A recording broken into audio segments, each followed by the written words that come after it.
I am John Musker, one of the co-writers, directors, and producers of the movie you're about to witness. And this is Ron Clements. I'm a co-writer, director, I guess producer as well, along with John, of this movie. And I am Amy Pell, co-producer of Aladdin. And we want to welcome you on our journey through the Arabian desert.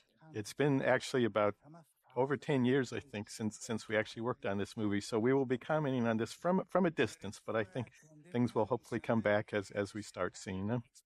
What we have here is, obviously, it's our title sequence, which we did over Alan Menken and Howard Ashman's wonderful song, Arabian Nights. And one of the conceits we had when we made this sequence was we tried to really make it seem almost like one shot. So we were disguising the transitions from shot to shot. So even here, we go down into the palace, and then we sort of pushed toward the palace, but it was too far to get all the way to the palace in one shot, as I recall. So we had to kind of jump a little bit here. Let's see, how do we do this? Yeah, there's a jump cut right here with the guy blows the flames. Right. We timed this to Alan's big cymbal crasher, of course. Oh, and there's our names. That's exciting. But actually, there was a much longer version of this song.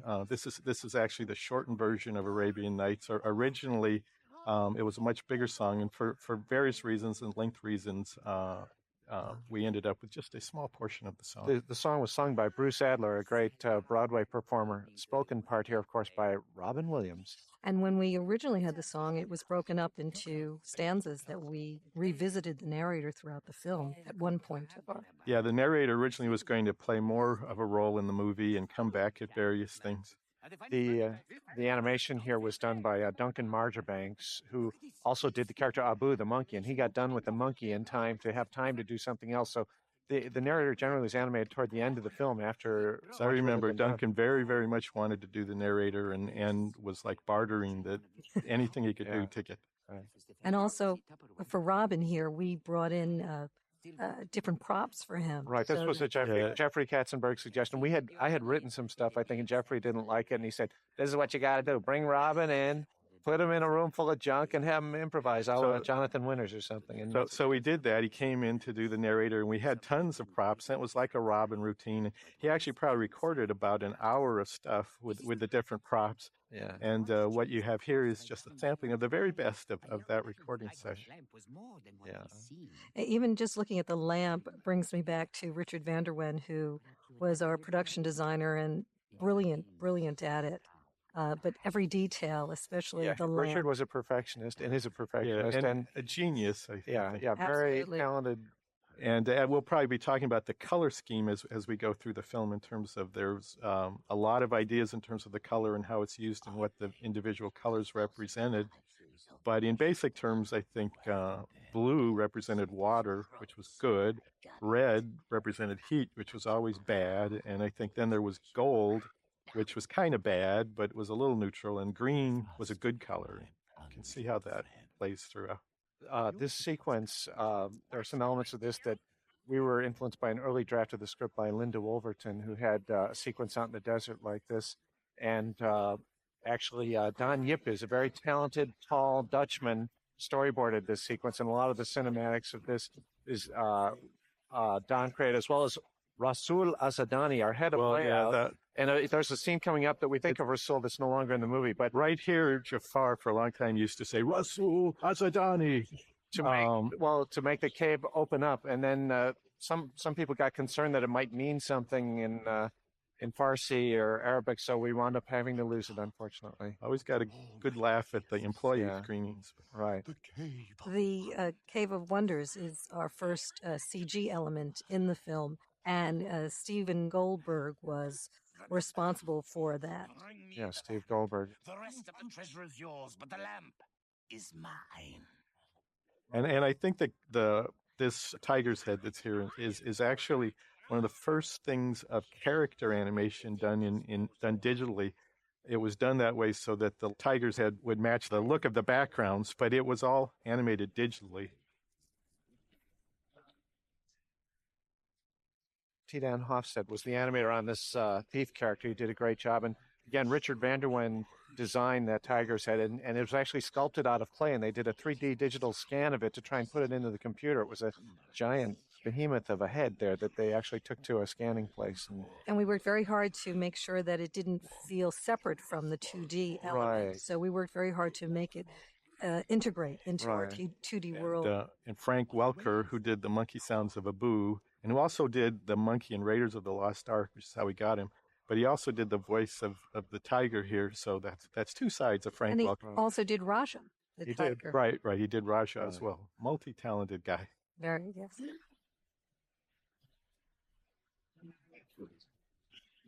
Also might mention here, Jafar, the great animation on Jafar is Andreas Deja, one of the great animators at the studio here, and who did Scar and various other characters. And Iago here is done by Will Finn, a very funny animator, voiced by the inimitable Gilbert Gottfried, who Jeffrey did give us a little hard time with the voice. He sounds abrasive. And well, that can be entertaining in its own way. But yes, there was concern about it being too anachronistic. Yeah, although I think after we had cast Robin Williams as the Genie, we felt we needed something fairly strong early on to just balance the film out a bit. So I think we felt Gilbert helped keep that sort of broad comedy aspect and establish it early in the movie. And Jafar's voice was Jonathan Freeman, a very talented actor. And a guy who didn't fit the way he looked looks at all. nothing like Jafar. He's a nice gentleman and a wonderful singer as well. Right, terrific singer. Voice of Aladdin here, Scott Weinger. We went through a couple of different voices, and Scott really had a great mix of just sort of youthful exuberance and sort of cockiness, and likability, appeal. Howard Ashman, the lyricist on the movie, who wrote the songs with Alan Menken, actually died early on in the beginning of this movie. But he had written 3 songs before he died that are still in the movie: Arabian Nights, the Genie's introductory song, and the Prince Ali song. It's one of the cartoonier movies that Disney's made in terms of the features. And it was designed to be cartoony, and it just seemed to fit the tone of that. And even as Eric was the very first animator on the movie, and he had a lot of influence on the style of the movie and the Hirschfeld aspect, which is a very fun, fluid way to draw. Very simple, very cartoony. I think very fun for the animators. So I think that lent itself to that too, that there was something really fun about that. And it's like, and we are making a cartoon, There's nothing wrong with making a cartoon. If you make a cartoon well, cartoons can be great.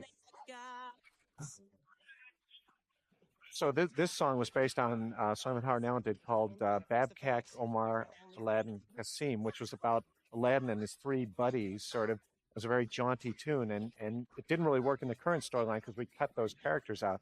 But Ed Gombert, our head of story, realized that would help us do this sort of action-y set piece thing in a much jauntier way. So he dug up the song that was already sort of out of the movie and said, why don't you use this as a template, and storyboarded to that, even though the lyrics didn't fit with this. And then Tim Rice went back and rewrote the lyrics to work with the idea here. Yeah, we were really struggling. We had a few different versions that just didn't seem like they were working, and then Ed really sort of solved the problem. Also, here we have Aladdin being the thief, and we spent many hours discussing how do we still make him morally acceptable or likable or whatever. Absolutely. The sort of Robin Hoodiness of all this was important to, right. And make him.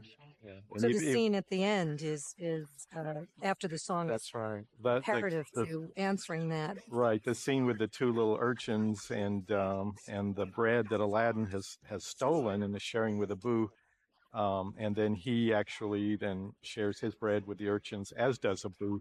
That really helped, I think, for us to really sympathize with Aladdin, even though just at the beginning of the movie, his moral character may have a little loose edge to it, but we realize it's just circumstances that he can't help. And that's also addressed in the lyrics of the song here by Tim Rice, as far as why Aladdin has no choice but to live this kind of life.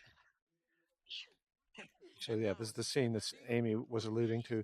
This scene was really put in to sort of soften Aladdin's character and to make it seem that he wasn't just out for himself, but that his thievery, that he had a soft heart, and that he was in his own way, sympathetic to the plight of people less Well, fortunate. he denies himself even here Right, after right, working so yeah. hard for As this opposed piece of to who bread. we Yeah. said is a ruthless opportunist, and yeah. Yeah, Abu really wants to eat that bread, but even Abu can't bring himself to go all the way after he sees what Aladdin He has does. to be dragged into it Right. by a Yeah. better. He still had the impulse. humorous element, but Right, his heart Yeah. gave over in the end. right. But at least he got a bite. I think there's something satisfying that at least Abu got a bite of that bread. Now this is an interesting bit coming Yeah. up. Right there. Those two guys on screen, the guy with the red beard, who's kind of the roly-poly guy, he actually resembles me quite a bit. Yes, and the hatchet-faced guy with the gray mustache is me, John Musker, sort of. These are characters that Mike Cedino animated of us there, and we actually did the voices of the characters, and it became sort of a little Hitchcockian cameo in the movie. Once again, that no one really cared about except the staff enjoyed, and our relatives really got a kick out of it. And we've since tried to do that in other movies, somewhat less successfully, I think, but it worked nicely here. This whole aspect of Aladdin as street rat and all that was really pushed in the rewrites by Ted Elliott and Terry Rossio. I think that whole idea of him being sort of an urchin who really wanted to validate himself was pushed even more strongly, I think. And this scene with Prince Ahmed, I think, is a really critical thing in terms of Ahmed's humiliation of Aladdin, and where he says, "You're a worthless street rat," and basically that's all you'll ever be. That really helps us understand what Aladdin aspires to, and that he is sort of trapped by his station in life, which is a theme that kind of goes throughout the movie of all of the characters in the movie are trapped in some way. And this is how we established. I was to say, we struggled with this song moment here a little bit, and I think ultimately Alan came up with the idea that it really would be a reprise because he didn't have enough time to state a whole fresh song here, so he wanted to draw on the melody that had already been established, and that was, I think, the right idea. Yeah, absolutely. It just wasn't enough time to do. Originally, we had done a version where he did a whole complete song, a different song, and it just couldn't sustain at this point. This palace, again, Richard Van de Wen's design, and Jeffrey did harass us about them looking like bagels on the top or something. I've never been so insulted. Prince Ahmed, you're not leaving so soon, are you? Good luck marrying her off.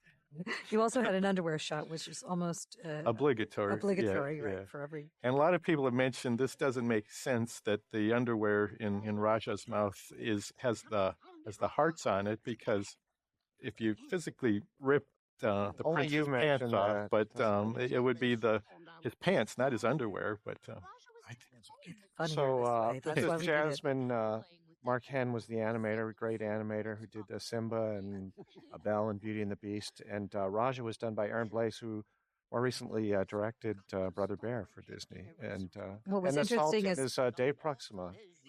Also, Mark Henn and Aaron Blaise were both in Florida at the Florida studios. So it was a challenge to keep all the characters on model. And I think that our staff was so terrific in being able to do that, so that whether it was done in California or Florida, they all looked like the same character throughout the film.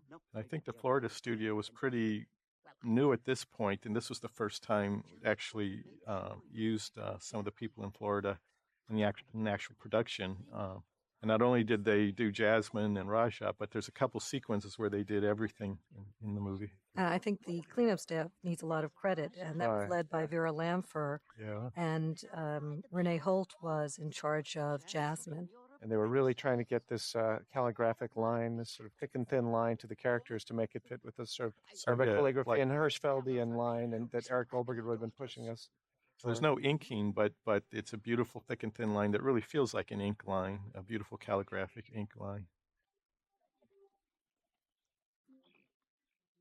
This movie was done on the CAP system, the computerized ink and paint system, so there are digital coloring used and things to create an effect of the multiplane camera, the autofocus thing, and a lot of the reflections you see in this sequence in the floor, they were able to flop the images in the computer and sort of blur them out and do all sorts of little mats and things like that to make it look as rich as it does. And that between Richard Van de Wen and Bill Perkins, the art director, they were really cooking up ways to soup up the production value throughout this. originally the parrot was going to have a British voice. We wrote the parrot to have a British voice, so he went from, this very mellifluous British thing to because we thought it was a big contrast. And then we saw Gilbert on something like It was "How Beverly about Hills, Gilbert?" Beverly Hills Cop 2, Oh, I think. okay, yeah, That just a little bit he did in that, but he made an impression. yeah. And Douglas Seal does the voice of the Sultan, the sort of befuddled Sultan. I think he did a great job. Also, in terms of Richard van der Wijn and his color scheme, basically we loved everything that all of Richard's color ideas, except possibly the outfit of Jafar. The original outfit. The original outfit. I mean, he's still basically in reds and blacks, but the original outfit was just bright red. And I To think go with his color scheme idea of red being the color of evil in the desert, he had him completely in red, and we thought he looked too much like a fire engine, so we begged Richard to give him some black. and he relented, but that was about the only thing I think where we questioned that. But the use of color is just really amazing through the whole movie. It's not only the color, but also lines. When it's Jafar, it's elongated Right, yeah. lines. When you're with the Sultan, it's more Yeah. round, cuddly. Right. Yeah, there are very few straight lines in the whole movie, which was part of the conceit of this Arabian calligraphic approach. Almost everything is curves, except primarily Jafar. We were trying to go for an analogy of she's escaping from prison here, so we sort of had the long shadows of the cypress trees cast on the ground just to give you sort of a subliminal kind of prison effect here when she's leaving. This whole idea of her going out into the city in disguise came up more in the rewrite after an earlier version of the story had gotten mauled, kind of, and we had to come up with a different way to introduce the princess with Ted and Terry again, Ted Elliott and Terry Rossio, who more recently did Pirates of the Caribbean, wrote that.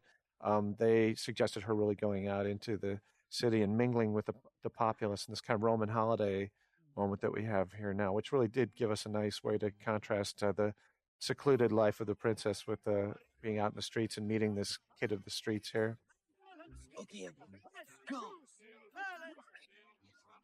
Try this. This is sort of a slight caricature of Zero Mostel here, a little bit, that Dave Steffens animated. Get away from here, you. And Ellen Woodbury did the Abu through this. Nice going, Abu.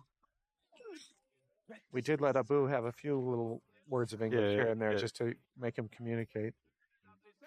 Pretty lady, buy a pot. Don't find her pot in brass or silver.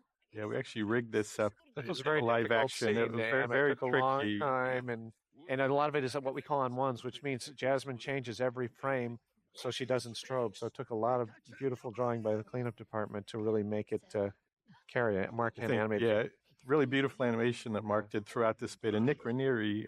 Nick Ranieri did those vendors and this fire breather here. Nick, who also animated on Jafar and later, he had done Lumiere and Beauty and the Beast. And he did Hades in Hercules. Memorable role.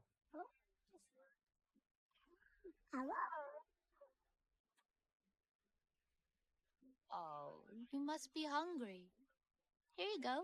The voice of Jasmine here, Linda Larkin, we loved her, the musical quality in her voice. She doesn't have a song, but we thought her voice was very musical. We did have to fight for her because there was some questions about her voice because she does have an unusual voice, but I'm married to a woman with an unusual voice, so I voted for this one, and I really like what Linda did. There was a tendency to go with what was known and comfortable, and we really fought to have a slightly different sound for our female lead. Right. This is a little wacky just with character design and whatnot, because the guy on the left, his hands are bigger than their torso, sort of practically. And Chris Wall animated these guys, but we sort of were able to kind of cheat it. But it fits people from two different worlds are kind of the cartoony style of the movie. This movie has a cartoonier style than really most of the Disney films, and it was really the Genie actually that was designed first, which then that design was reflected pretty much in all the character designs. But there was some question about how cartoony you could go and still maintain the believability in the story. But we went pretty much, I think, as far as we felt that it was possible. And Al Hirschfeld was an extreme resource because of Eric Goldberg really pushing us in that direction. Right. He was a huge fan of Al Hirschfeld. Eric Goldberg, more on that later. Yes, who designed and Yeah, and really, But it And really, animated the Genie. it's reflected mostly in the Genie, but it is really in all the designs of the characters. I want to mention Don Paul as well, who is the Yeah. head of effects, Right. and especially in a sequence yeah, like this is this sort of a where little you effect see showpiece. all the Don- effects. Yeah. And if you look very closely, the Persian influence on all the effects is Yeah. extraordinary. Tried to People quickly don't count realize graphically. there's character animators who actually do the characters, and effects animators do all the other animation like sparks lightning and and- spark and water and fire and That glow on explosions Jafar and in this movie. and there's and Don is a great effects animator and did a wonderful job supervising all the effects in the movie. There.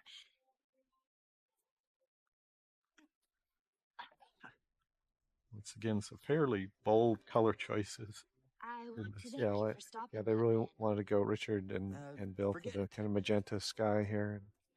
So, this is your first time in the marketplace, huh? Is it that? The animators, on Aladdin and Jasmine, there's a number of animators that work on it because there's so much footage. So I think I mean, Tony DeRosa did a bunch of these scenes under Glenn Keane's supervision. I'm a fast learner. We also liked that Jasmine was a strong, independent woman, We and did. Right, She- right, yeah, and that she chose to. whoa, watch your head there. Oh, be careful. We do try in this sequence too to show that they're both sort of feel trapped. They Yeah, have this that common thematic- bond that they're trapped, and Aladdin in her sort of golden palace, and Yeah, earlier there was the analogy that Jasmine is like a bird in a cage, as we see her with the birds and as the Sultan takes the bird from her, puts her back in the cage, and then they both talk about in a similar situation here how they are both trapped, and but in very different ways. Since she's a princess and he's kind of a street rat. It's better than here. You're always scraping for food and ducking the guards. You're not free to make your own choices. Sometimes you feel so You're just trapped. Glenn Keane did a bunch of the animation on Aladdin in the sequence, and he came up with this whole little business here with the apple and rolling it off his arm and popping it over with his elbow. It's Which just is used later in the movie as a way that Jasmine recognizes Aladdin later on. my father's forcing me to get married. Oh, that's Very romantic moment here, but a little comic relief added by counterpoint to it, yeah. Boo. we did show the movie to Steven Spielberg after it was done. He saw it at the screen. We talked to him a little bit, and he said, yeah, whenever things got too gooey in the movie, always cut to the monkey. He thought that was a good idea. So he would still say Abu, that. have anything else to say? well. It's been our experience that the male leading men, the sort of straight leading men, are harder to do in animation than the women. You can sort of slightly caricature the female movement and look, and the slight exaggeration just makes it more appealing. But when you do that with the male figure, that slight exaggeration is a little off-putting.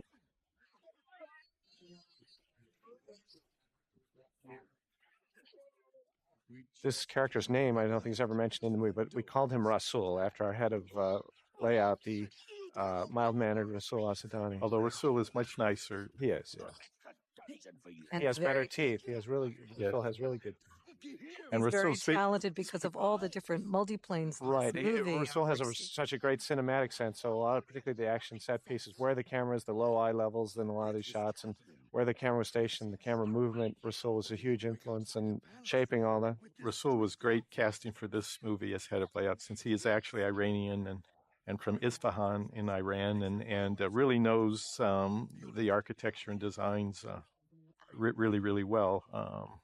And actually went back to Iran in the early stages as we were visually developing the movie for research. We did have a discussion with Richard on that, I remember, because, there was a fire going in the fireplace in the desert. He's like, that's the thematic idea. But, Richard, do we need the fire? It's like, it's got to be there. Okay, we'll put the fire in there.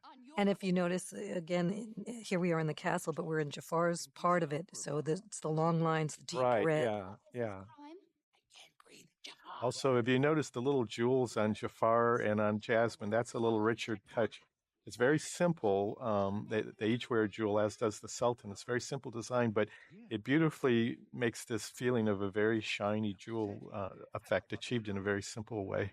What do you mean? Sadly, the boy's sentence has already been carried out And Jasmine is dressed in kind of the bluish green because she's good.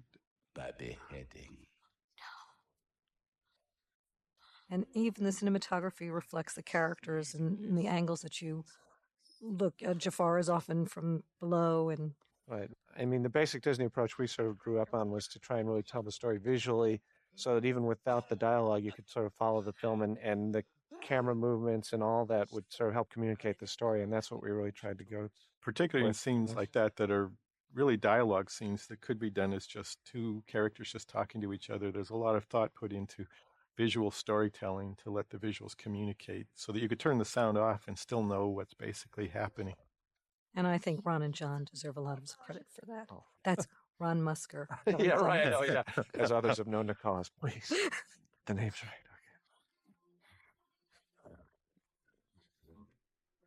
This was sort of a multiplane shot with all these things moving forward. Although it's through the cap system, so all these different levels can be composited in the computer. So you've got this moving foreground that's moving at different speed.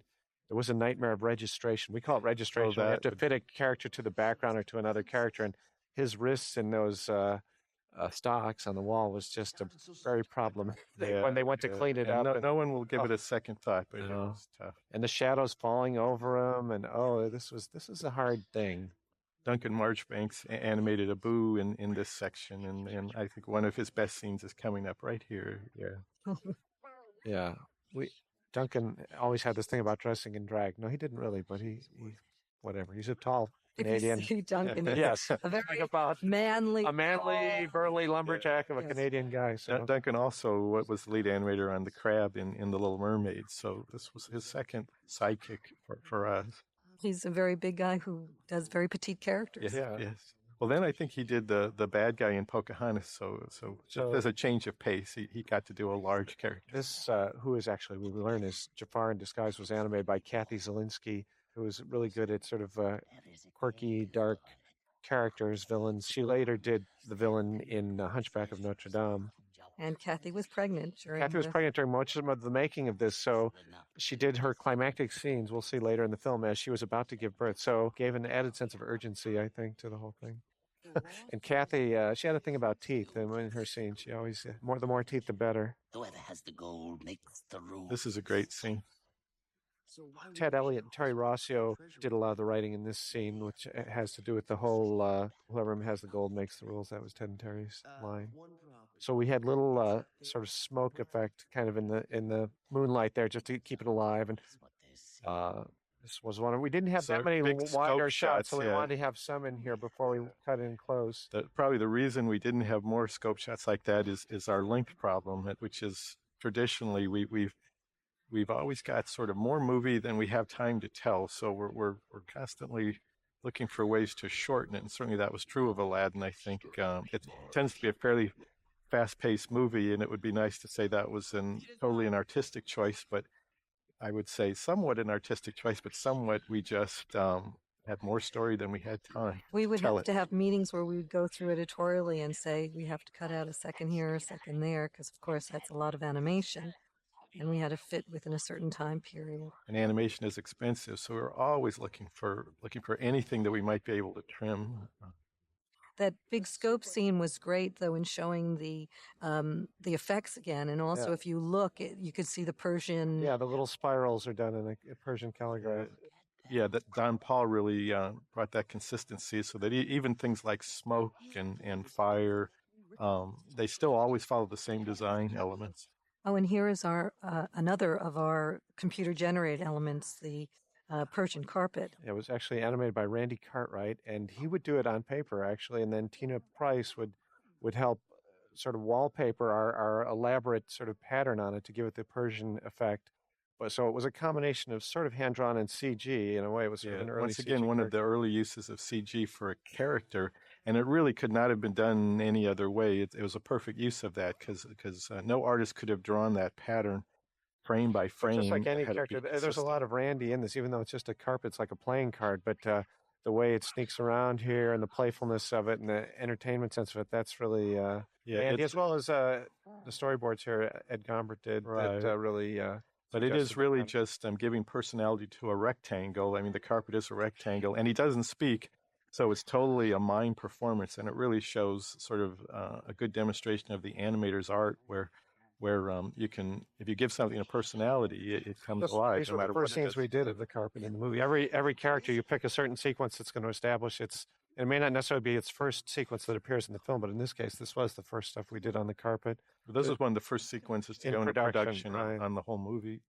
Right, because it gave us all the we got to play off. You like to play off one character off another, so this gave us a chance to play the monkey off Aladdin off the carpet. So And also, Tina Price was experimenting with the texture mapping to see how we could make it work. yeah, and a production system. On the production system, yeah. Yeah. With anything new like that, there is a lot of question, like, can it be done? And if it can be done, is it viable within the production We did have system? to sell Jeffrey on the carpet because he was like, "Do I want to pay the money for a bunch of squiggles?"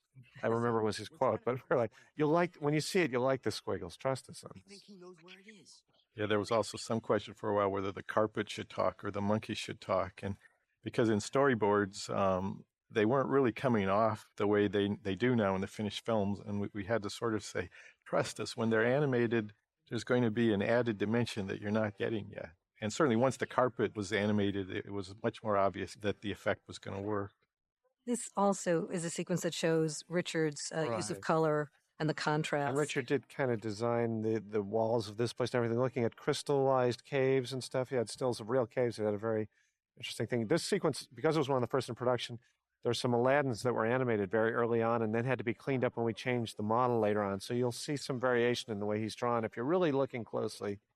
There definitely is a Raiders of the Lost Ark element. And when we talked to Steven Spielberg, we actually, referred to that. We're a little apologetic about that. And he said, "Oh, I stole all that from other movies." Like that's the way it works. Abu!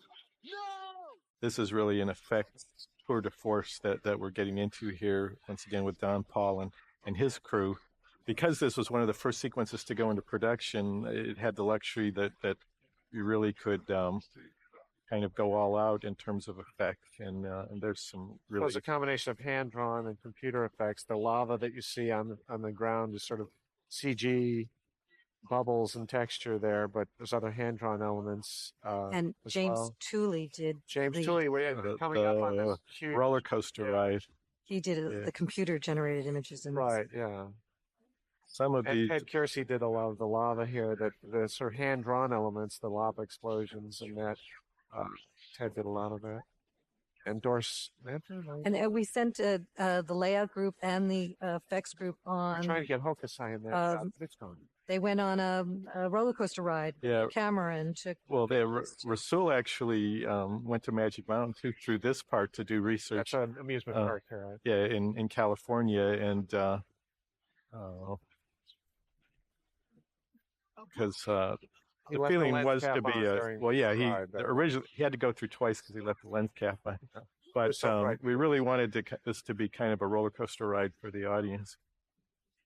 Some of these effects are pretty standard now, but at the time they were innovative, I think, and nothing like that had ever been done before.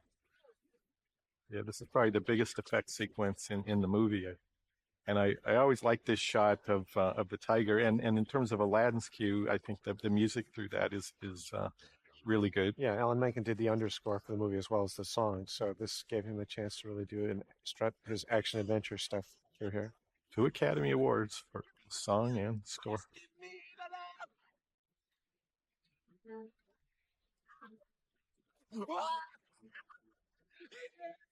We didn't talk earlier about that first shot of the lamp and how many times we redid that first shot of the lamp What the on the problem was, but pedestal. it took, that other one. But I thought we even this one too, when he was handing it off, took a lot. But I can't remember why. That was a discussion about the close up of his eyes, of Aladdin's eyes. How to get it a more emotional moment in here, and just by adding that close up, it added just what was needed.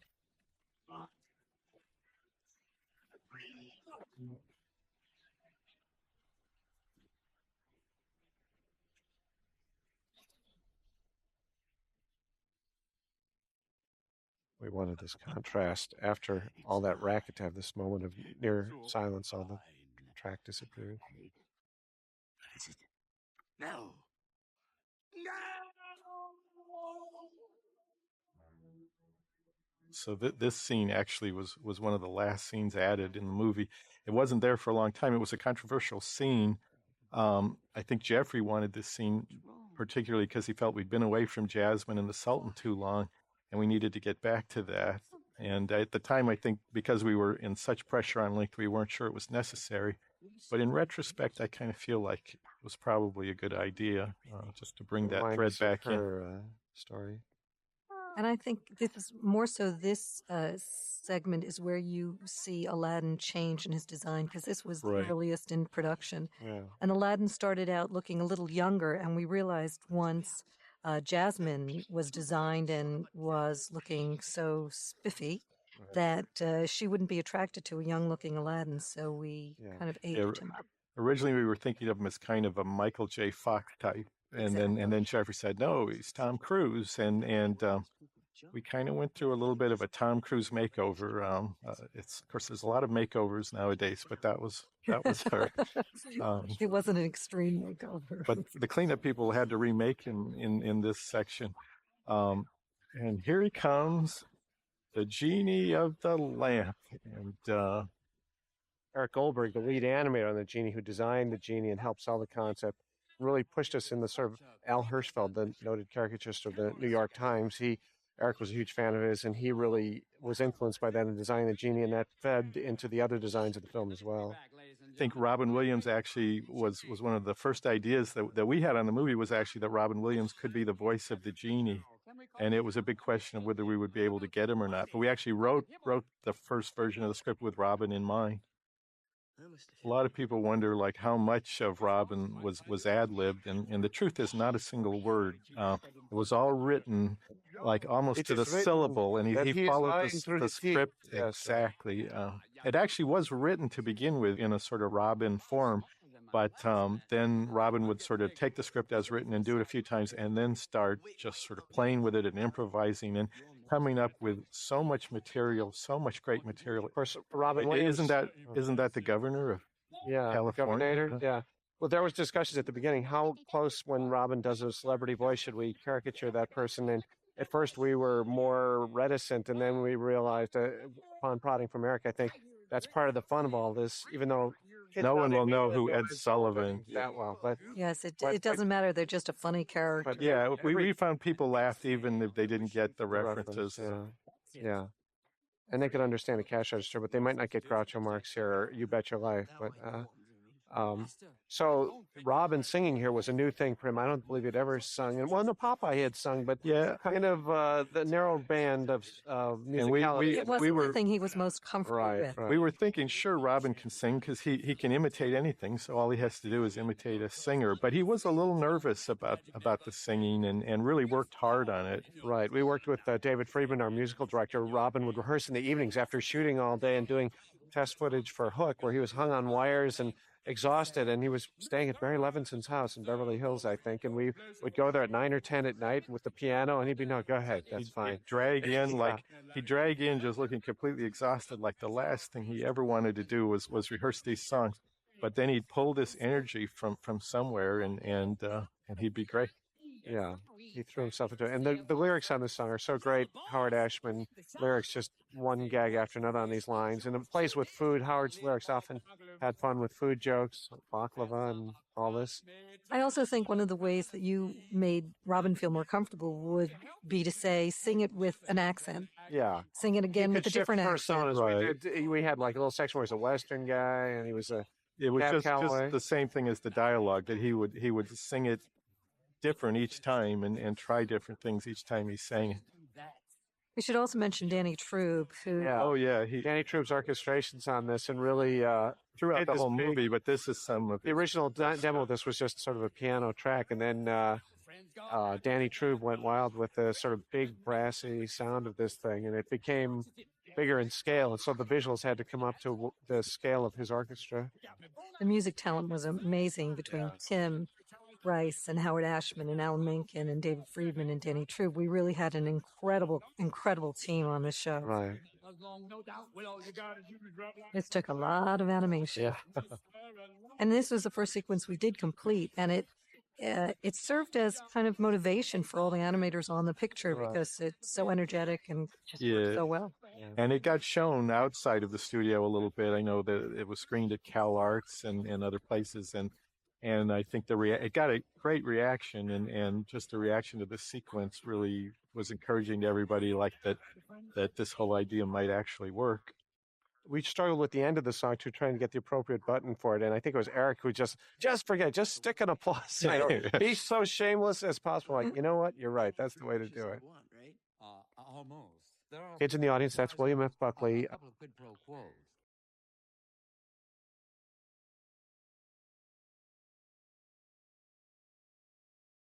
And he does sort of Peter Lorre coming up here, but we didn't, this case, we just made him look like a big grotesque guy and not get a little Yiddish there. You got the whole shebang there. Eric had to explain to us the Yiddish, us Catholic yo-yos that don't know what punums are. But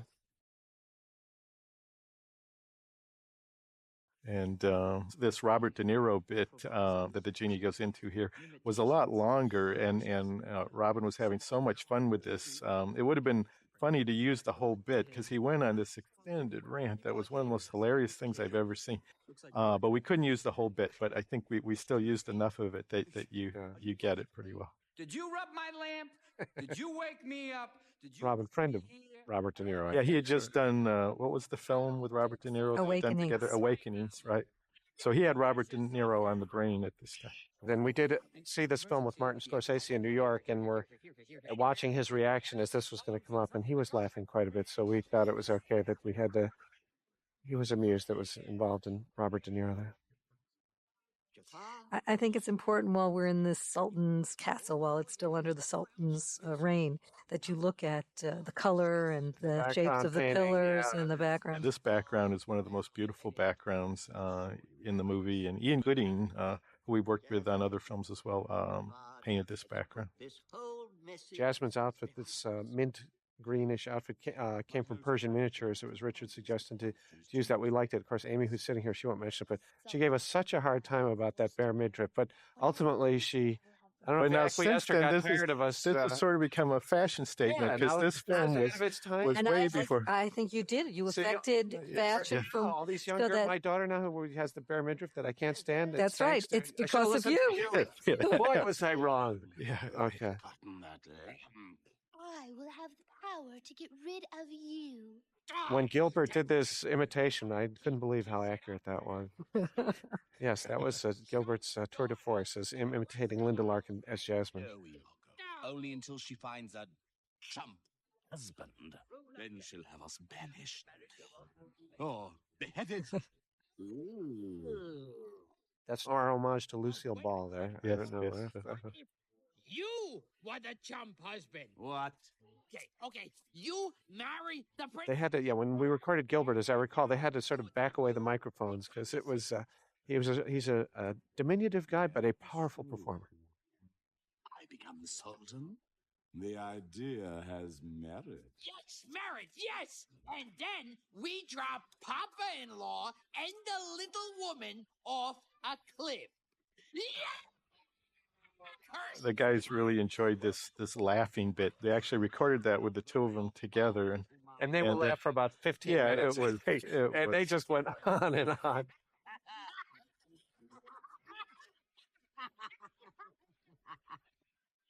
This is our Oasis sequence. This is one of our simpler sequences, arguably, in that we didn't have a lot of effects, and it was a little Rasul simpler. was really happy because the same background is used over and over and over, but it's fine. I mean, and it saved us some money, and it's a nice background, so it looks great. Now about my 3 wishes. This was there again the failure of Ted and Terry's thing of how they could get out of that thing and not use up a wish. Solved a big problem. In the earlier version of Aladdin, we had the idea of unlimited wishes, which is actually the way it is in the Arabian Nights story, which was the idea that once you get a genie, you can just wish for as many things as you want. The good thing about that is from a visual fantasy standpoint, you can do a lot. You can do anything you want as long as you want. But I think rightfully, in terms of the adjustments to the story, the 3 wishes seemed better and became important. But the challenge was then to figure out ways within the 3 wishes that we could still get all of the fantasy and magic. And by going with 3 wishes, it raised the stakes. So each wish was really important, and it sort of gave a rising action to the movie where the climax, when you're down your last wish, it would have more import. The ending wouldn't work if he could have a billion wishes. The ending really became more powerful when he only had one left to use. What do you need? And You what can't was he wish going for to do? more What wishes. was he That going to was one of the rules, so you couldn't get around it that way. Such a thing would be greater than all the magic and all the treasures and all The question with the genie, as broad as he is, I think we wanted the audience to feel that this really meant something to him. His freedom was really important, and I think Robin did a good job of selling the sincerity of the things when the genie had to be sincere. Right. That's a great bit, but Right. Robin threw that in, that little Pinocchio bit. Yeah. And Eric really picked up on it. And it got so, the laughter was so strong, the first preview, that we actually had to add a few we added seconds time to after it. You're right. There were Yeah. several places like that, which I guess is a good problem to have, but there were several cases after the first preview where the audience laughed so hard at certain things, you missed huge stretches of dialogue. So we had to try to open things up so you could at least get some of it. Eyes that just, and this hair, wow, and her smile. Ami, say comment. But she's the princess. To even have a chance, I'd have to be. Hey, can you make me a prince? This is actually some of the first Aladdin animation done in the Tom Cruise mode, as I remember that this was where he got his makeover. So we just passed, Sebastian making a cameo. yes, Yeah. which is you try to have then- some inside joke. Yeah, sweet. Right, and then Alan threw in a little homage to Under the Sea in the underscore too, which helped the audience get it. These patches, what are we trying to And say? in every animated film we've done, we've tried to find an angle that makes it better to do an animation than in live action. Certainly in these days of digital stuff, that line has gotten blurrier and blurrier. But certainly then we said, how can we do the genie in a way that they wouldn't have done in any live action film adaptation of it? What can we do with that character as well as others like the Garfield that you just wouldn't do? So that's where we really thought Robin was ideal with his mimicry, his speed, his quickness, his improvisational ability. It's great to have an improviser in animation because the voice is always recorded first. So whatever he comes up with, we can kind of write around and write to. But it was risky too, and I think we knew that because we knew we were a little bit jumping off a cliff, because in order for that to work, the film had to be a comedy, and it had to have a tone that was a little bit looser, I think, than any Disney film that had been done up to that point.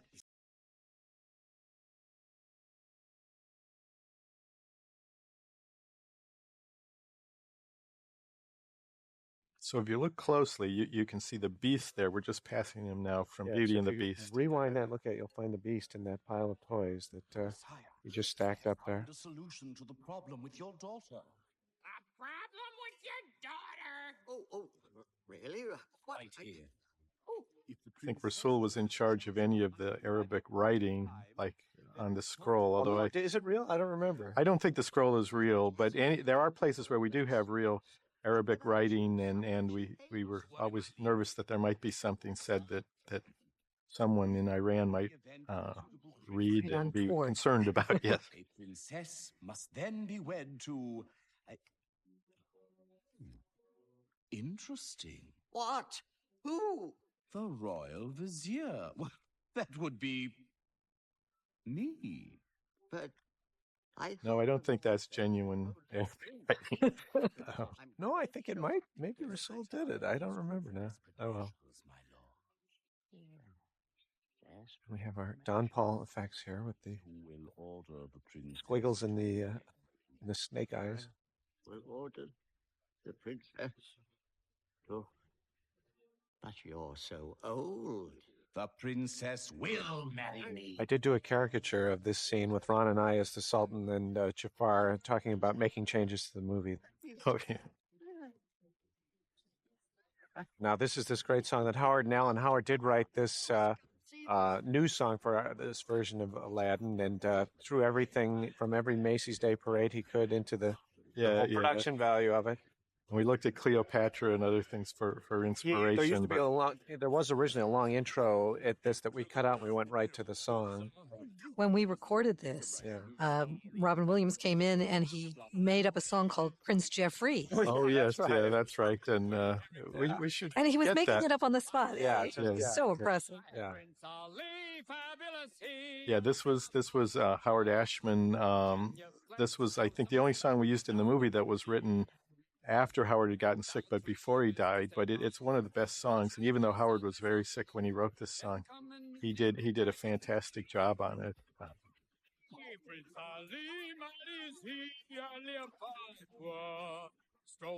Sort of a press agent. The genie is Aladdin's press agent and is selling him to the people of Agrabah. Yeah, well, we divide the movie up, Ron and I do, when we are directing it. We pick different sequences in the film. So Ron did this one, for example. I had done Friend Like Me, and Ron, this is Ron's tour de force here with... we both King got to Kong. do one genie song. Right. I'm telling you, it's a world class menagerie. I'm sure all kids know who Ethel Merman is, but this is the genie as Ethel Merman, and Robin would pretty much come up with those different personalities himself, and then we'd find visuals to go with it. You can see that Jasmine is not shallow like a lot of the.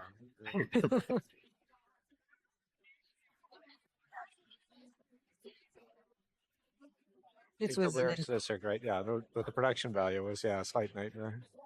Yes, this was a major sequence that kept everyone busy for a long time, but right, yeah, many worked out brilliantly. Still one of the earlier things done in the movie because it was a song.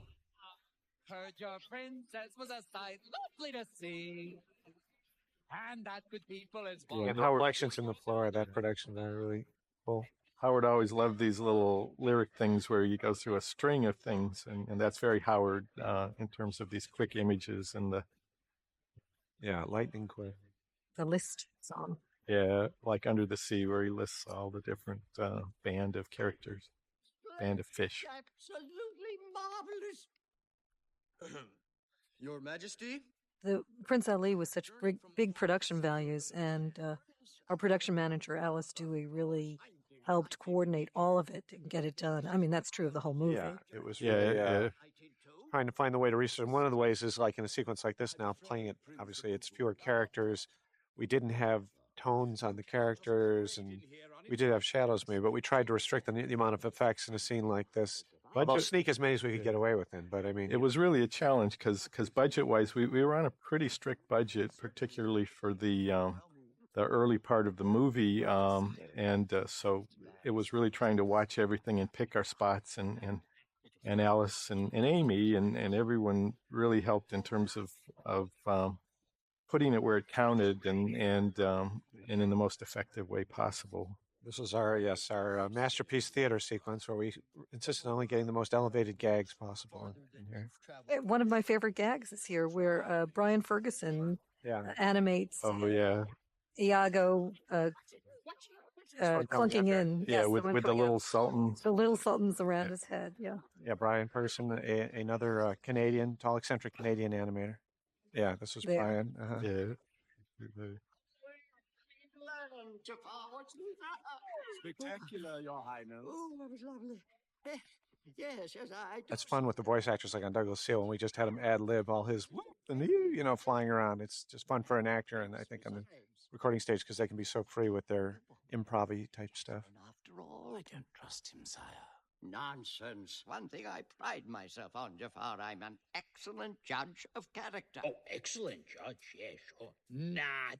Even when we did that, I think we thought it would be dated. World, I think Mike Myers later sued the studio for royalty. No, he didn't really, but that was something that was in vogue about. It would have been too topical. And 10 years ago. Fortunately, it still is alive today as it ever was. Isn't it? Just let her meet me. Not. Yeah, right. There you go.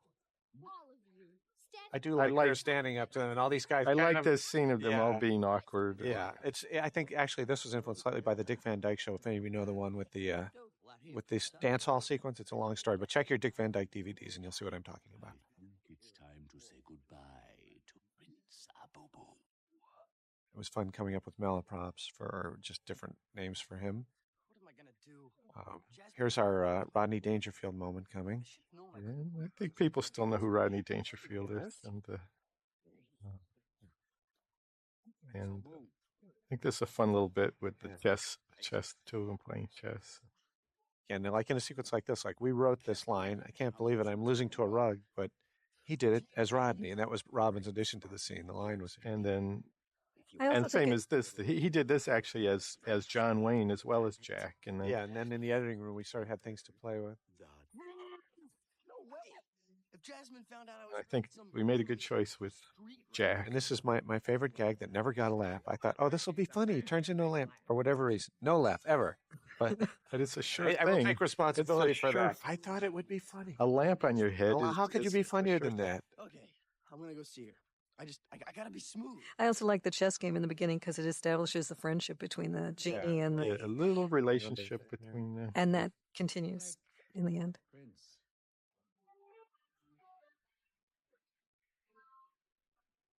There's a canopy over her bed, which is really meant to echo the sort of bird cage that's out in her garden, because we had this whole visual analogy going that Jasmine was a trapped bird waiting to get free. And Bill Perkins, who was our art director, really came up with that visual idea of really trying, even within the palace, that she was confined and she was really looking for a way out. And that was Bill's idea. And he, throughout the film, looked for visual things to support the story. Now we get to this urban myth. The urban myth, the controversial thing, where there's a little bit of Aladdin ad-libbing off stage, and many, many people believe that he says, good teenagers take off their clothes, and he does not say that. We did not record that. We would not record that. But it is an urban myth. It actually is an ad-lib that he... Yeah, Scott Weinger, the actor, actually said, good tiger, take off, scat, go.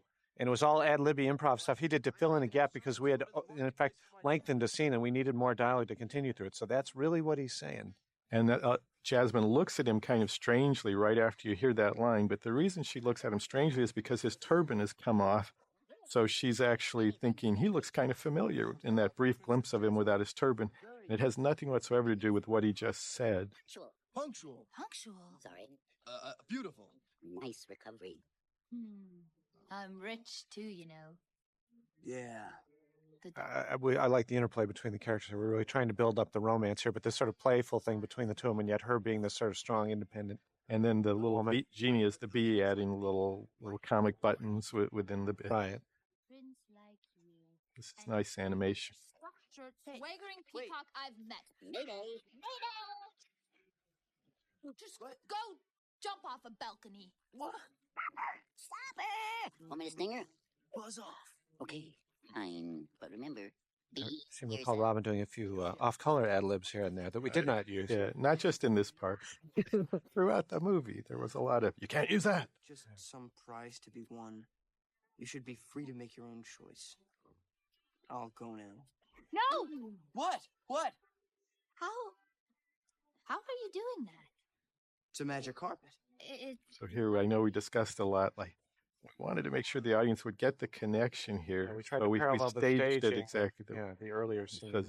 He says, do you trust me? Sure, do you trust me? And then we cut to her exactly like we did before. And then we cut to him exactly like we did before. Do they get it? I don't know. And it's starting to dawn on her. I think there's something going on. Just the connection is made. This song, We're Moving Into a Whole New World, was written by Alan with his new collaborator, Tim Rice, and it was really sort of a big moment, I think, for Alan to write without Howard Ashman in this case. And Tim really did a wonderful job on the lyrics in this and the feeling of this expansive. We always envisioned a big kind of open-visted visual, set piece here. We didn't know what the musical statement would be.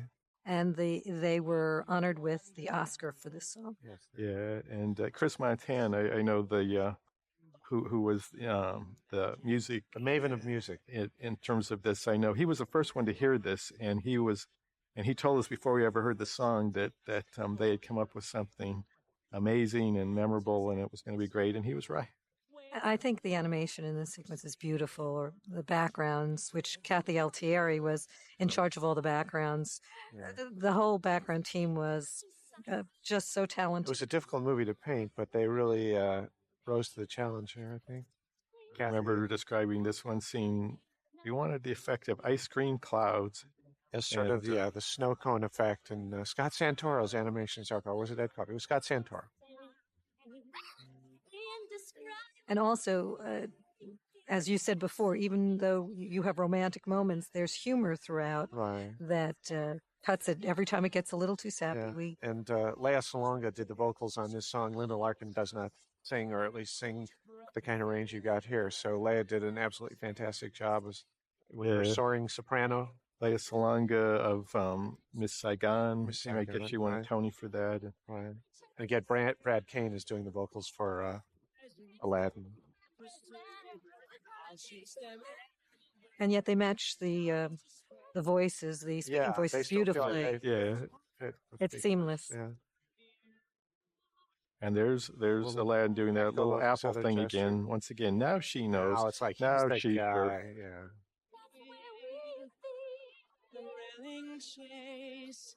I got to direct this song, so I did try and make this thing work at the end with the time it to the music, so that this little thing on the carpet there just works with the little twinkle and the little fireworks introduced to give it a little button at the end, transition into the. They've gone around the world and they wound up in the Forbidden City. It's the last emperor. You're going to see Bernardo Bertolucci climb over the back of that in a second.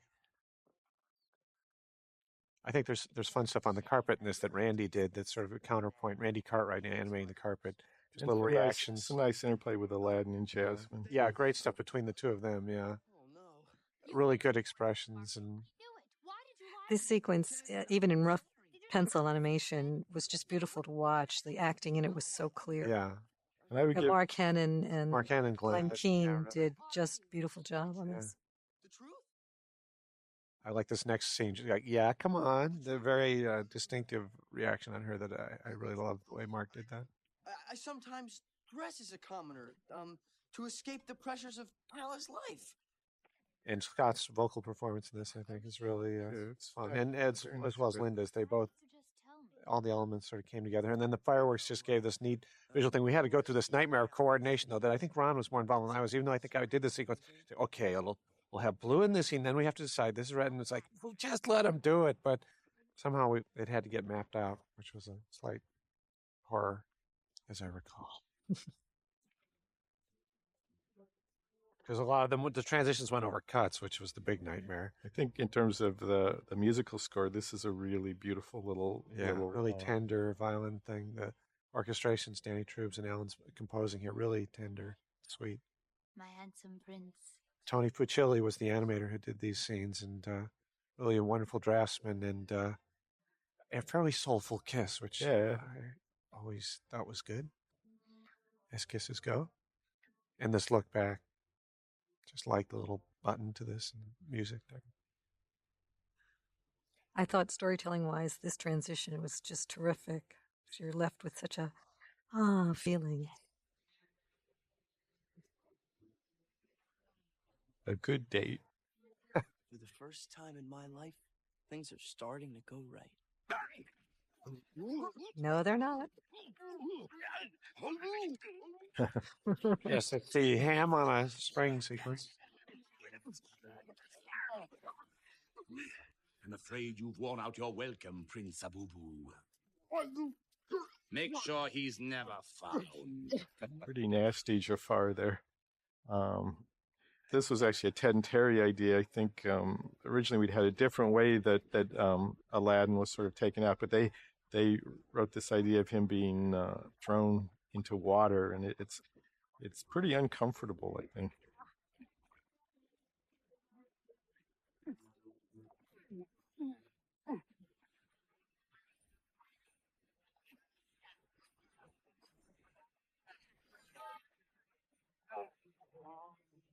Of course, Robin here, his whole mock German that he came up with on this was very funny. That was not written to be German necessarily, and I think that was Robin's.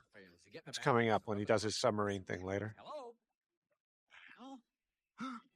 Al! And actually, all this calling of Aladdin Al, that was something Robin did ad lib, and then we decided the really use it in the story. the first session, he just and threw then we that out. wrote to it. Once we heard it, we decided, we could actually take advantage of that in terms of their relationship and what Aladdin means versus Al in terms of the. Yeah, that's his homage to Sid Caesar there, I think. And we get their relationship, a nice sort of warm moment between them.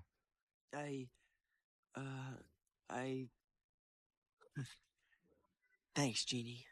Well, I'm getting kind of fond of you, kid. Not that I want to pick out curtains or anything. You know, a little controversy about that line. Jasmine? Oh, Father, I just had the most wonderful... At first, the idea of not having a mother, we thought, no, every animated movie doesn't have the parents. We don't want to go that route. Again, my mother's going to kill me. But there is Exact some words there. emotional element that worked, especially in terms of the street urchin. Right, yeah. He really I will never... had to prove himself, the sort of lowest self-esteem, or the guy who's really being denigrated on the street, and he questions himself even, am I really the guy they say I am? And I don't think I am, and I'm going to prove to people I'm not. And the diamond in the rough thing kind of resonates, I think, and even among teenagers, I think there's a thematic thing there that is valid, that, you know, on the surface, you can seem like you've really been dealt a poor deck of cards, but really what's inside is what's the most important. And sometimes people in very unfortunate circumstances can find that they are a diamond in the rough if they can find what's inside them that's valuable. And so I think that message is... And the basic message that came through in the rewrite, stronger perhaps, with the whole just sort of be yourself idea. Don't, and really admit and celebrate who you are, and don't try and be something else, which I think is thematically something that people, including teenagers and kids, can relate to, just because there's often pressures to be something other than you really are. And I also think it's timeless, and that's why Aladdin has stood the test of time. Right. I think the topicality, the humor in that, you know, that comes and goes and all that, but I think the themes work, and I do still think it's still funny today. So, so that helps. Some nice Sultan animation in this, and Douglas Seal again did a nice bit here where he gets all excited. And David Bruxma. Yeah, and Barry Temple as well, right? Barry Temple did some of this in here. Am I remembering that right? Yeah, that's right. And Barry Temple was in Florida, so he actually probably did this part. And but David Bruxma was the lead for the right, character. right. I know if we mentioned him earlier or not, and he was a major influence on the character. Right. Once again, the theme of being trapped, I think we were pushing the idea that you can be trapped by success as well as being trapped by failure. Jonathan Freeman, the funny thing is we heard Jonathan Freeman's voice before we ever saw him. He auditioned in New York for the part, and we had no idea what he looked like. We heard his name, and we just thought, wow, this is a cool, great, dramatic voice. And we pictured this, you know, rail-thin, you know, whatever, Vincent Price, whatever. Fits the character much more than it fits Jonathan. And then we saw Jonathan Freeman, and he's a handsome but kind of, you know, rounder than he is angular sort of a guy. And yet he brought such a fun, oily. He just went to town with the voice. He was a stage actor, so he brought a stage actor sense of timing and delivery and all that, and that was really fun for Jafar. Hail the conquering hero! And I wondered if this gag coming up was going to date, but I think it's still, people will still get it. This is the... You've just won the heart of the princess. What are you going to do next? They're still doing and that. Alan did the little musical quote there, and that was fun. This is probably the biggest breaking of the plane we did in the movie, where we said this is really a movie, reading from the script, and you know, and it was something you don't see in most of the others, and it was a calculated thing. We actually discussed that stuff, even though it's taken for granted. Just how far can we go? How far can we not go? And I think that actually is the farthest, but we felt within that scene you could do it and get away with it. And our conceit with the genie was basically that because he was almost like a godlike figure who transcended space and time, he could know all the cultural references of any time. And even though the other characters wouldn't get his humor at all, he somehow thinks that's funny. But the idea trying to entertain himself, right? Yeah, he's been cooped up for thousands of years, and he has an audience now, and he wants to be entertaining. But he's read the script. I mean, that's. I think you both achieved a great emotion in this scene, not only with the script, but the visual of his size going down and. Yeah, and I think it helped to have them to cut to the Abu as the elephant and the carpet to get a little bit more of an audience cue and to get more sincerity and warmth in this. And their disapproval coming. Yeah, their disapproval, right. And Robin's also puts him alone again. Yeah, he's isolated now. He's kind of gone past where he should be. Robin's acting on that, and Scott's acting was very strong and sincere. And there again, that was Robin when the sincere moments came, he played them very straight, and that was very effective. Right. I remember this sequence we pulled around with a little bit. And Ed Gombert, I think, came up with the idea of this bizarre Iago on the stilts, but posing as a flamingo. I seem to remember Ed cooking this up. Or at least this gag. I can't remember that. You got a problem? I'm still amused by that. I don't know. I go for, yeah. Boy, Jafar's gonna be happy to see you. Excellent work, Iago. Ah, go on. No, really, on a scale of 1 to 10, you are 11. And our homage to Gary Franklin. I don't know, is Gary Franklin still around? He was a I film don't critic think out people here will in get that, Los Angeles who did a whole scale. On the Franklin scale of 1 to 10, 10 being best, I give it a whatever. Now there are many critics, I guess, but Gary Franklin out here was the guy that used to do that. And I've always had parrots as pets, and I can testify that when they talk, they are very good mimics. That they can actually do that. In terms of their relationship here, I do like this little sequence here, even with her primping him. I've gone through this myself, where somebody tries to put you together before you go on stage. Oh, look at them. And it was her change of costume where she finally had her midriff covered. Yeah, there was a lot of. Then I think, Amy, where'd you wait a minute? You know, Al, I'm getting really. She actually does have a few changes, but it took a while. The part of Al will be played by a tall, dark, and sinister, ugly man. Genie, grant me my first wish.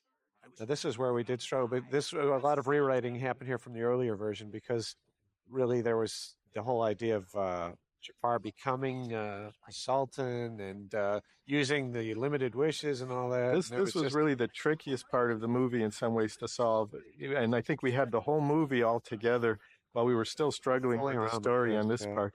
And one of the big questions was, is Jafar going to have a song? Can he have a song? We wanted, Jonathan Freeman is such a great singer, we wanted him to have a song. Yeah. There are actually several versions that Alan wrote of a song here, Alan with Tim, but all of them seemed like it just slowed things down a little bit too much. And then finally, I think maybe it was Alan who came up with just doing a reprise of the Prince Ali song here. Yeah, I think he felt that the length of time we were going to devote to this in song had to be brief enough that he couldn't come up with a whole new melody and have it land and not feel like an interruption. So he used a reprise of Prince Ali. This was Alan's idea to go back to that melody. And I think that worked in terms of not asking the audience to sort of digest a whole new musical motif. And at least we got to hear Jonathan sing for a little bit. The action is going so strong at this point. You want to know what's going on. The third act here, and we needed to just keep it moving at this point. point. You couldn't stop for a song so much, so it had to be a quicker story element.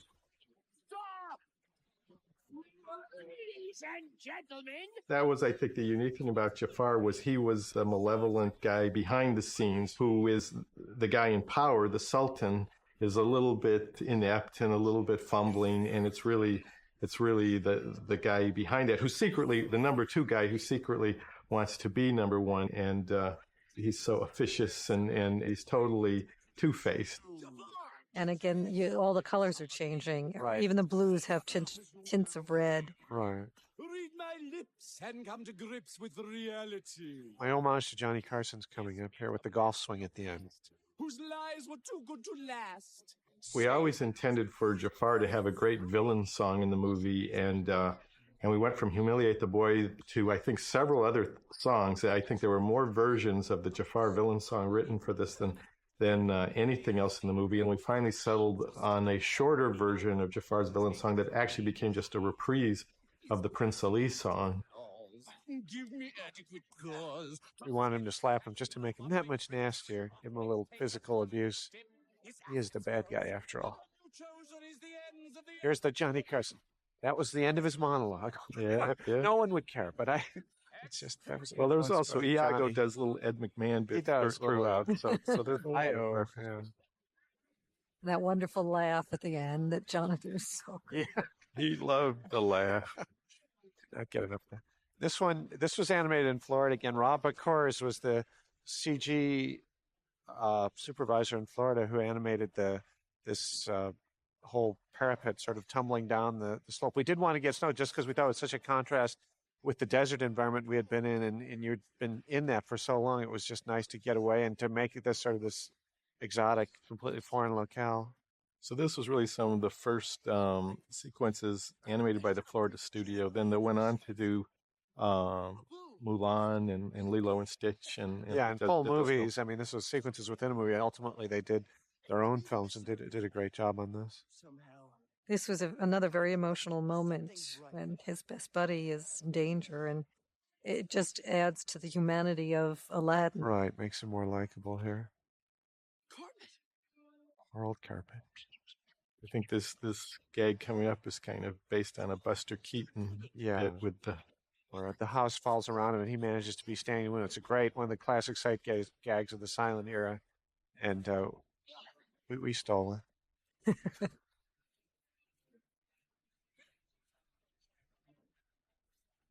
Although here it's not so much a gag as how clever Aladdin is to figure out. Clever is he to have watched that.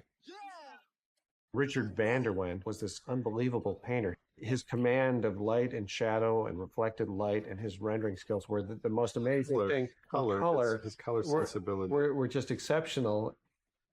So now everything is red because Jafar has taken over. So the progression of red has consumed the movie at this point. And also the columns in the palace are much more elongated than when the Sultan was there. He redesigned everything.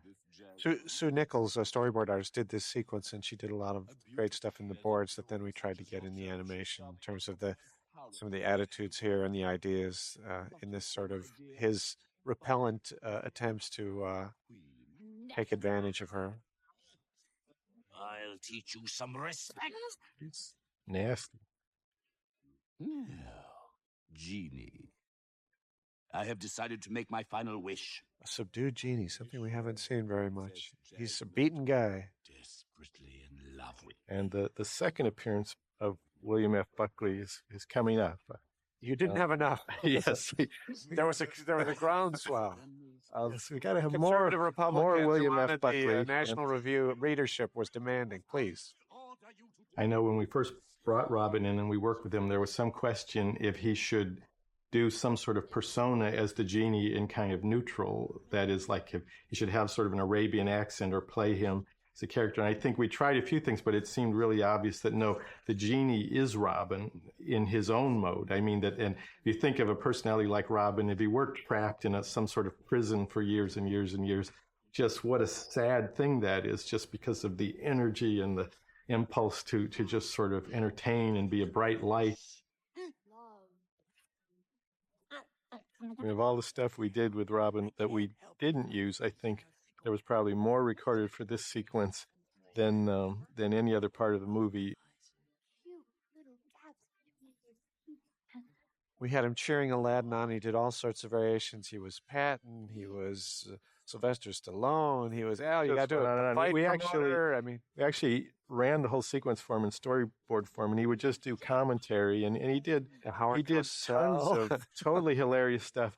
And in the end, we only used just a smidgen because it just felt like if we got too carried away with the genie, it would take away from the seriousness of the situation here. Horrifying scene in the movie there, the kiss. The bad guy. Unfortunately, the monkey could react like we did. Like the whole audience. The whole audience. The audience did give a big vocal. We were trying to work with their reaction and let it play out for a little bit. Kill you, boy! Get Princess, your time is up. He's doing his James Bond villain lines. A lot of puns. Puns. Kill him with puns. It always works. Oh, nice shot, John. Don't toy with me. It's another one. Things are unraveling fast now. Won't stop. Yeah. It's just... Get the point?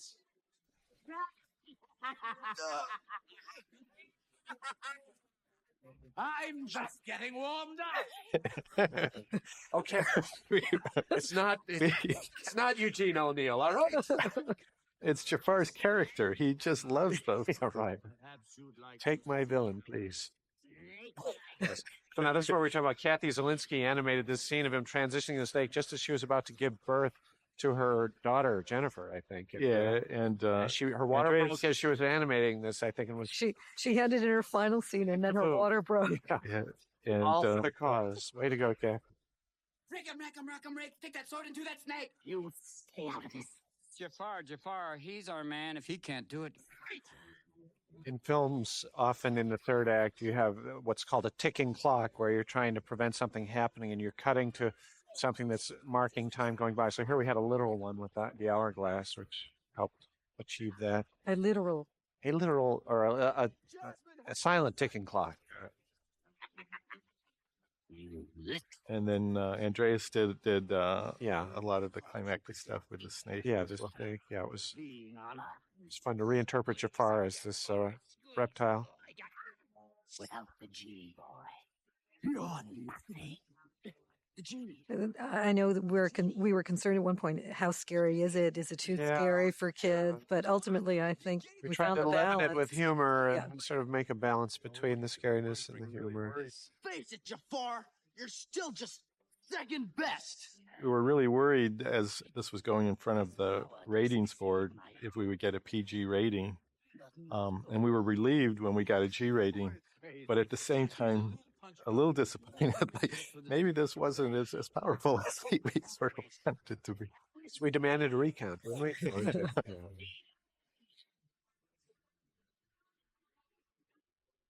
All right. Your wish is my command. Way to go, Al. Ted Elliott, Terry Rossio, the writers, came up with this bit at the end where Aladdin tricks Jafar. It was set up earlier in the movie where they have the line, it's part and parcel of the whole genie biz, phenomenal cosmic powers, itty bitty living space. And Aladdin turns that on Jafar here, so that the idea is that becoming a genie means that you have to live in a lamp. The universe is mine to command, to control. So he it's the downside of being a genie, of tricking Jafar. You want to be a genie? You got it. Everything that with it. And it can't be fun being cooped up in that lamp with Gilbert Gottfried for all eternity. Itty bitty living space. Hell, you little genius, you. Magic of animation restoration. I know there was huge concern as we got into color timing and doing our first release prints of the movie.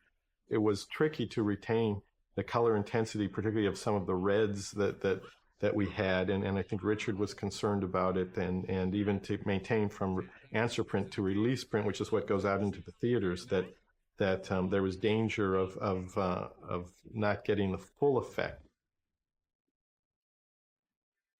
Very nice musical bit here too, and some nice animation as we get into the finale. About being a prince.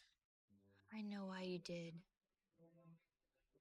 Well, I guess there was a lot of discussion about the ending, whether it should end in a wedding or not, which a lot of...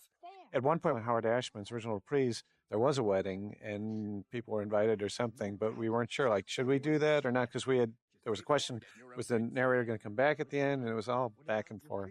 Hey, it's only an eternity of servitude. This is love. Hell, you're not going to find another girl like her in a million years. Believe me. When we did this, we weren't expecting any sequels, and there have been a couple video sequels to Aladdin done since then, and which is good because the way what happens at the end is vague. I mean, it almost implies a wedding, but not completely, and so. Yeah, it's not explicit. Genie, you're free.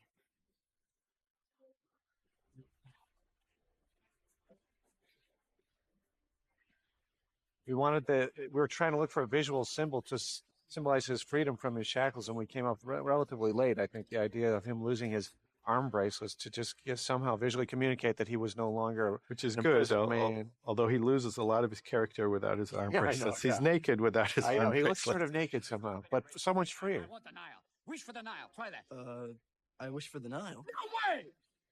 I remember just before the film was going to be released, we were meeting on another project with Jeffrey, and we had Ted and Terry were there, and Jeffrey was saying, I don't know, I got a good feeling about this. Everybody I talked to says they want to go see it. And this was literally like the week before it was going to come out. He's just like, you never know on these things. You know, the movie guy's going to smile on you or not. But I'm telling you, everybody I see is curious about the movie and they want to go see it.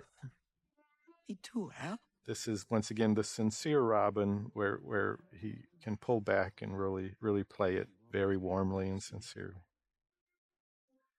That's right.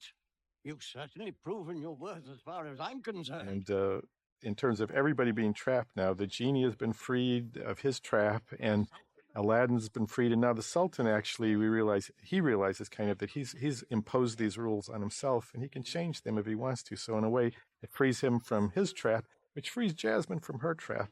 All the characters in the film that were trapped in some way are now freed, except for Jafar, which is just as well. This was Eric Goldberg's bit as dressing up the genie. Actually, the genie is wearing the same outfit that Robin Williams wears in a film that was done for Walt Disney World. Back to Neverland, which was produced by Don Ernst, who has produced this movie, and we were sort of our own homage to Don Ernst there, who Jerry Reese directed the piece and Don Ernst produced it. But that's what Robin was wearing in the live action for the film for the theme park. And here's where we have this thing. Are they getting married or not? There's a big celebration, but we'll never know for sure. And in an earlier version of this that we previewed, we did have a reprise finally here with the narrator coming back and singing, the Arabian Nights. And Jeffrey did give us a hard time, and rightly so. He said, guys, your movie's over. Your movie's over. People were getting up. They were putting their coats on. So we lost the idea that used to be here that the narrator actually came back in the end and then turned into the genie. So originally the narrator was revealed to be the genie in the end of the movie, but now he's not. And it's very hard to give up something before you think it's perfect. And yet we had a schedule to keep and we had a due date. So it's very much about keeping everything moving and reaching your schedule and getting everything done on time. So the challenge was to make the best movie possible in the time allotted.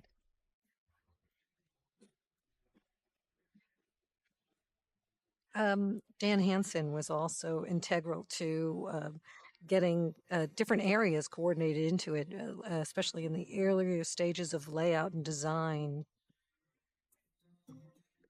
I mean, this is the first movie, I think, where we created a new position that subsequently is on a number of Disney films, the artistic coordinator, where he really helped pull different departments together to really make sure that they all worked, in terms of continuity. And really solve problems that involve both technical and creative problems in terms of just how to achieve things and make sure it worked within a production process.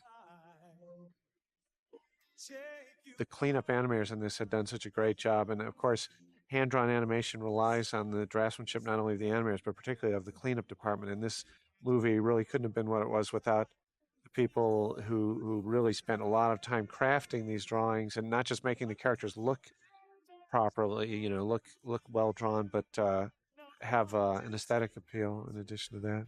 I mean, a cartoonier movie in some ways is easier to do than a more realistic movie.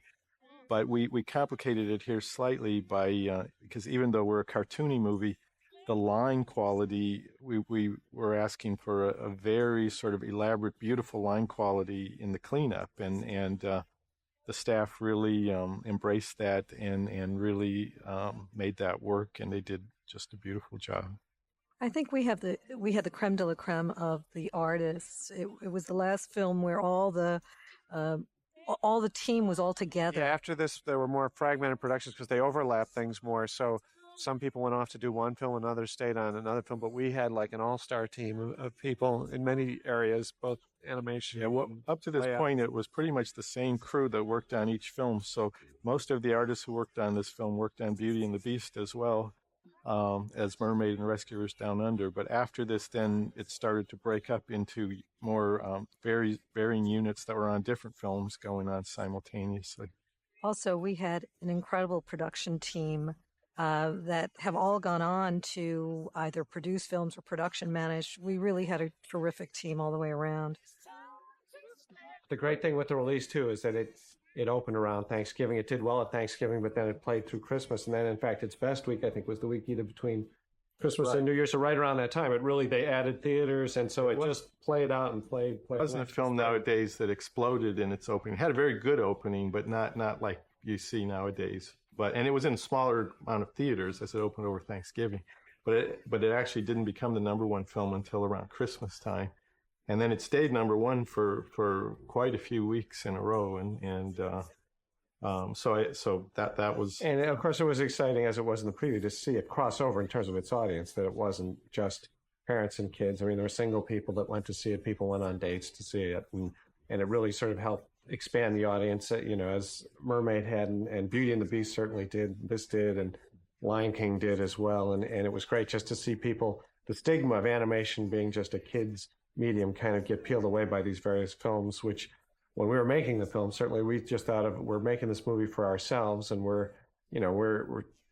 are trying to please ourselves in terms of our own taste as an audience, and hope that other people will like it. We wanted it to be fun and entertaining, and for the audience to really have a good time, and I think they did for the most part. This is Amy Pell. And John Musker. And Ron Clements, and goodbye, and thanks everybody for being with us for this.